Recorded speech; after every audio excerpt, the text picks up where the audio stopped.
Hi everyone. So you all know how I've always been the one defending my city.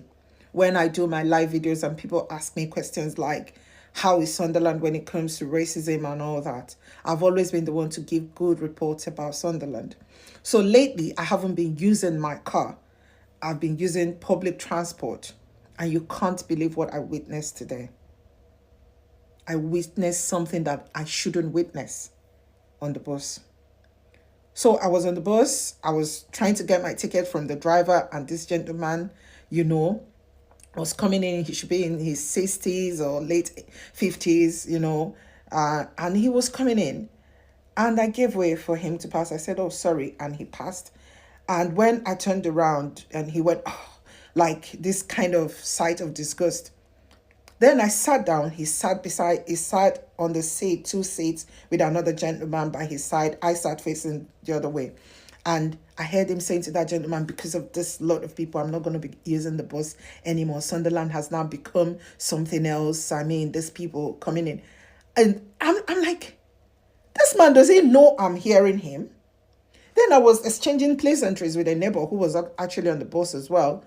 So when I finished, I now looked at him. I said, "Excuse me, sir. I heard what you were saying there, but let me educate you.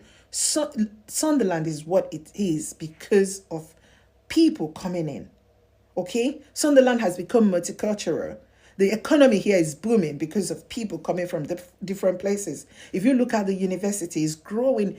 People paying money to go there. We pay our taxes. I've lived here for years. I've lived in this country for nearly 20 years. So you can't say that in a day and age like this, you can't use the bus because black people are in the bus. And while I was educating him, the whole place was quiet. You could hear a pin drop. And he was so quiet. Then afterwards, it was like, but you shouldn't be listening. I wasn't talking to you. I'm like, you weren't talking to me, but I was sorry. Do you think we're daft? You shouldn't say things like that.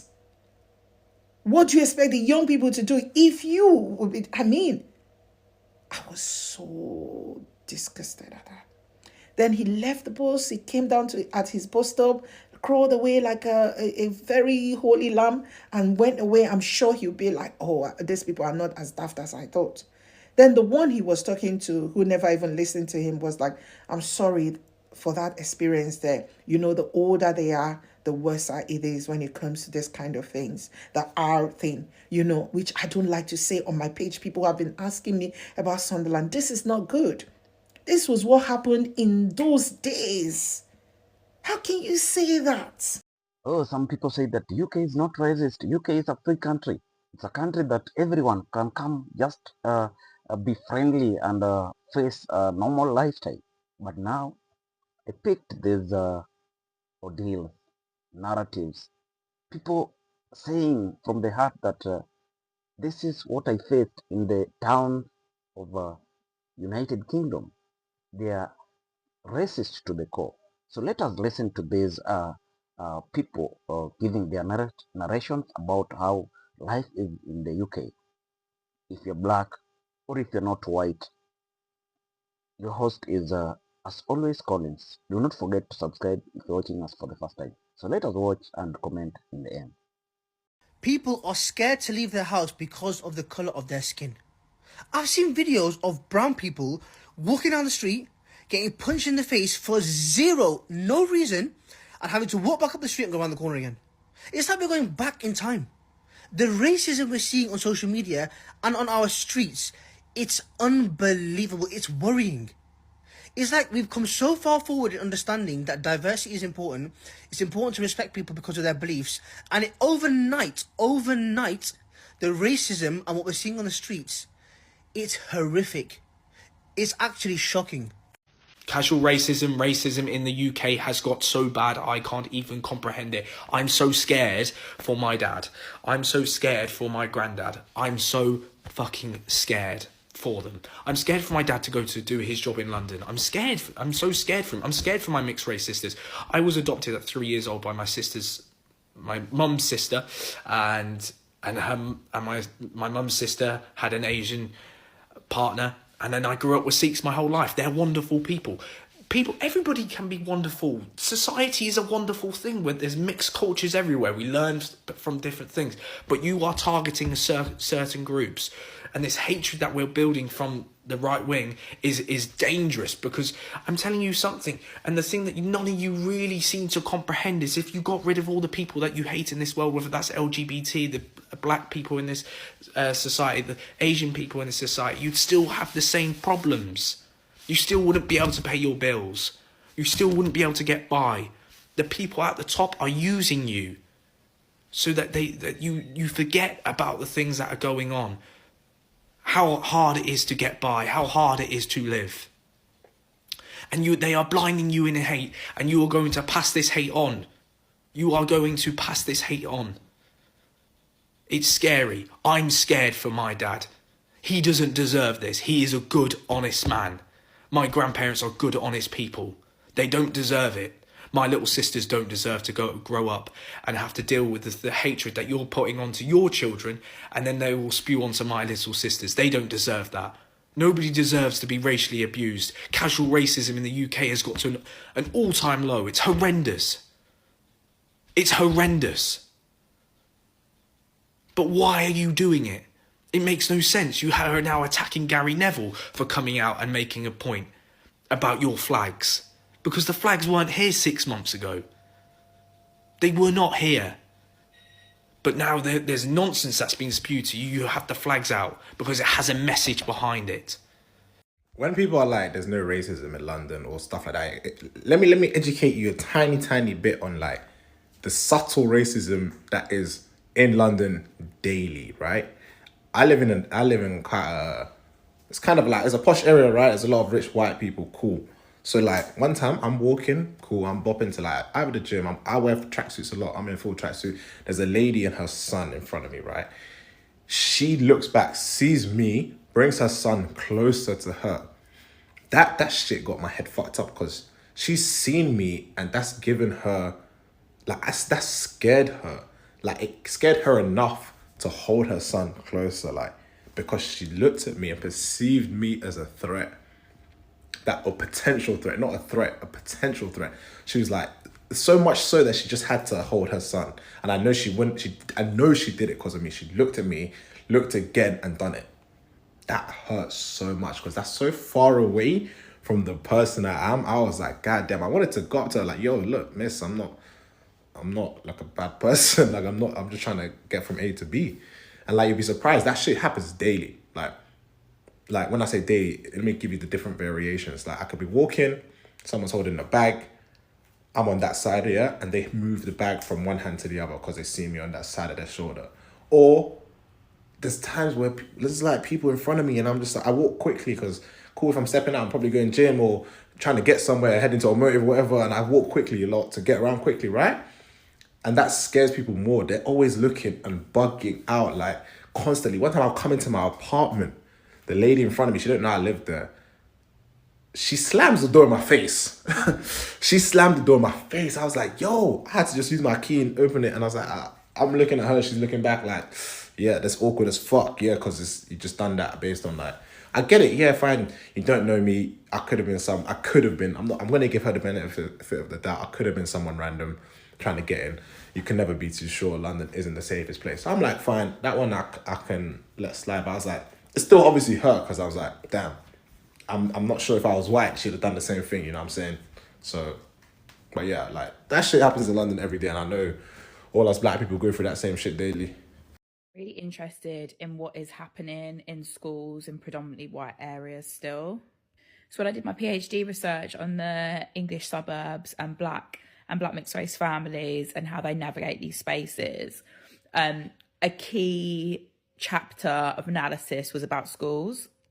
And let me tell you, there was so much madness that went on in these schools. The combination of private schools and state schools, the racism, the neglect, like the downright eugenics at times, that young people spoke to me about, young people that were now adults, and then adults that were now kind of young adults, talking retrospectively about their childhoods.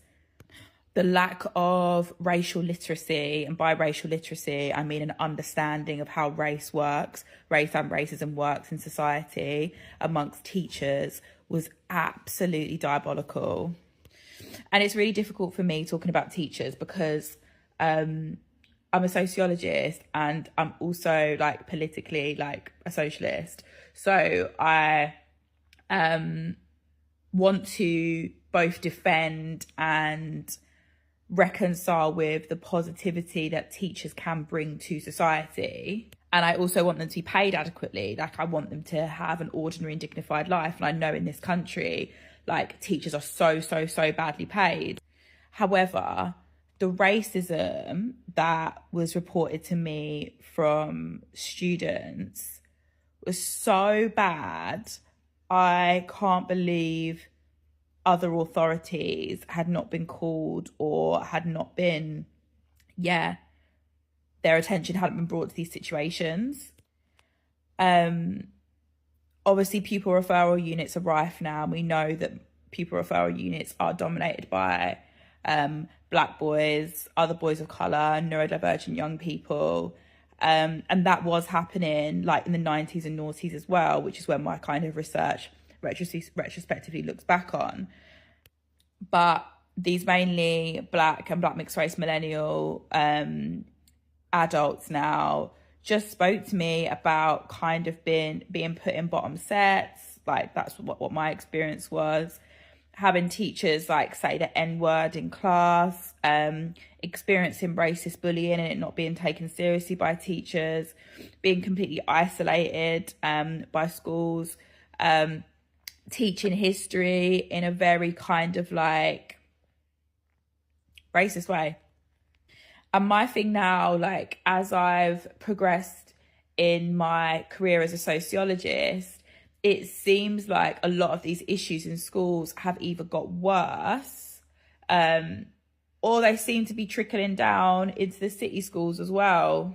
And I know you guys also didn't have a good time in city schools. I understand that there is just systemic racism across the English education system more broadly. But what's happening in predominantly white schools, like, I know we had our kind of like 2020 Black Lives Matter movement / moment, which I think did impact some schools to an extent. I know that because I've spoken at schools who have asked me to come and speak about race and racism since then. But generally speaking, like, I feel like things are really still not in a good place. And but at the same time, as I said, like, I know teachers are so badly paid, but at the same time, it's like, what do we do about this? And my thing is, like, more and more I can see why people homeschool. I can see why people don't put their children into these institutions.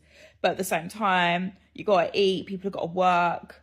But I just don't trust these places, man. And again, I know there's teachers that follow me. I've got teachers that are within my community, and I'm not slating you guys. I know you're doing your absolute best. But when it comes to how we're understanding the combination of race and neurodiversity in schools, like, it feels like things are just as bad, if not worse, than they were. Yes, of course. Racism happens everywhere, and Scotland is no exception. So I'm going to tell you some things that happened to my family and I. We lived in an area that my parents thought was safe. There was a park right in front. There was loads of families. It was like terraced apartments, so all of the flats were on one street. And with so many people, you're obviously going to get people that are not accepting, and ultimately some racist people. There was multiple incidents that occurred throughout our time living there, and I was young, so I can't remember them all, but I'm going to mention a few.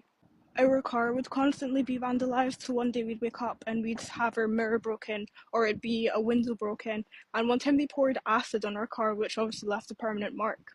Our belongings were stolen too, so people would take our bikes or scooters. Our bikes would end up in puddles, or they'd end up never being seen again. And at one point, our trampoline springs were also taken, and this was a lot of kids doing this as well as adults. We'd be verbally abused, which is a given, and also physically abused. I remember my sister got gum thrown at her and someone else got spat at. And it was a group of teenage boys doing this. It was like I don't know if you call it a gang, but everyone knew them around the area, and they would always target my family and the people living below us because they were also black. There would be times my younger siblings were physically fought, and other times where they just egg our houses. The police were contacted on multiple occasions, but it just got to a point where we had to move house because it was just getting so bad. But this was years ago, so it's better now. Not to say that it doesn't exist anymore, but it's not as bad as it once was. So currently I'm in Leeds, and yesterday I went to a pub with my friends. We found out that they have this little tradition every Saturday where everyone dresses up and does a pub crawl. But the costumes were shocking, to say the least. Here is one of the costumes that we saw. We also saw a white guy dressed as a Jamaican man for a costume, and he had a wig that had locks basically, and when him and his group of friends saw us, he decided to take off the wig. And I think the fact that he took off the wig kind of shows that clearly he knew that something was wrong with his costume. Here's another one. And this last one we saw literally just as we were leaving and complaining. One of my friends went to go and complain about it. They gave me and my other black friend our money back, and they didn't give the rest of my friends their money back. So I'm just going to take this opportunity to remind everyone, because Halloween's coming up, that these are not appropriate costumes to wear during Halloween. And purely they just show lack of creativity. Dressing as a Jamaican man is not a costume. It's offensive and it is racist, and just don't do it. Just don't. Not being funny actually baffles me that there's some black people who have never grown up with a racist experience. Like, I'm not being funny. You think they waited for me? They started with me early. How am I a small child and my neighbors are telling me to go back to my country? Primary school.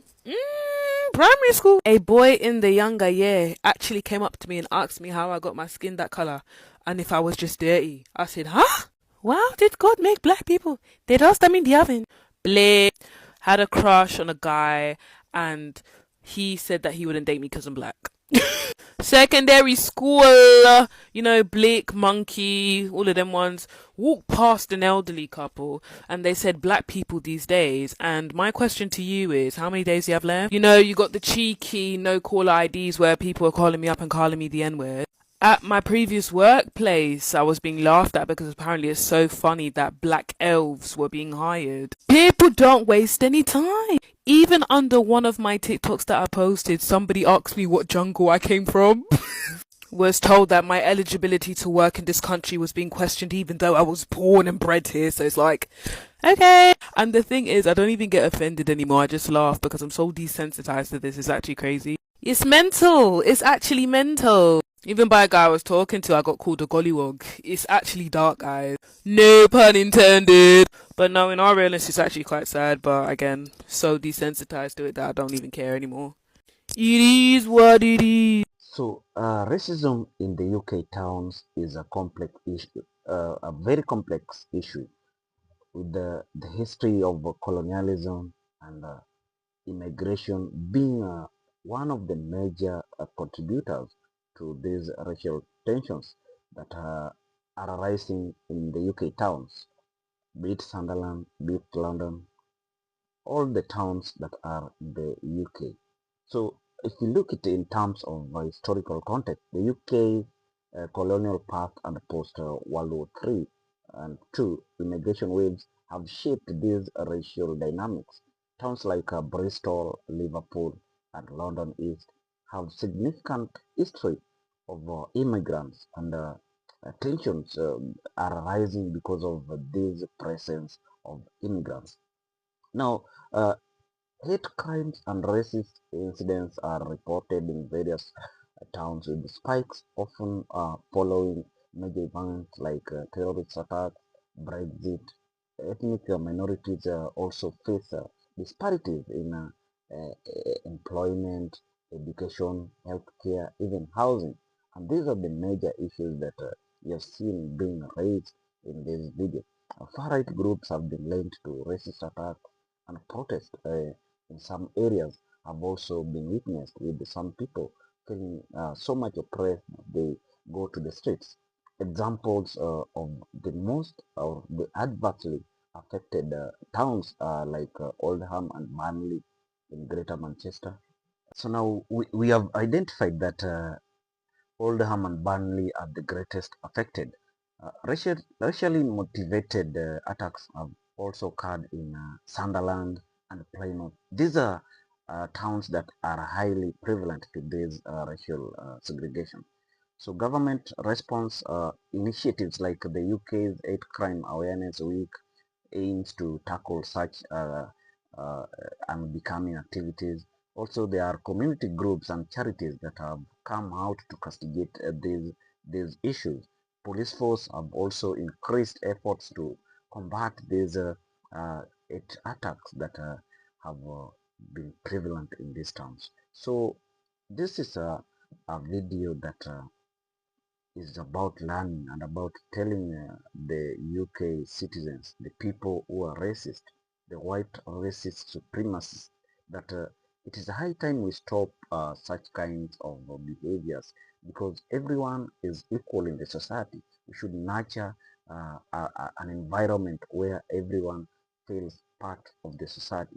These issues are multifaceted, involving socio-economic factors, historical legacies, and contemporary politics that we have identified today in this video. So it is high time that this topic of racism is explored with an aim of ending the activity, or an end game of ensuring that we build a society of equality, a society that nurtures every point of diversity, where diverse cultures are mutually integrated, and people live in harmony. If you're watching us for the first time, do not forget to subscribe to this great channel, because we learn by talking, we learn by engaging. Also hit our comment section, because that is where we will engage more and know what you feel about it. At this point, let me say thank you for tuning in. May God bless you.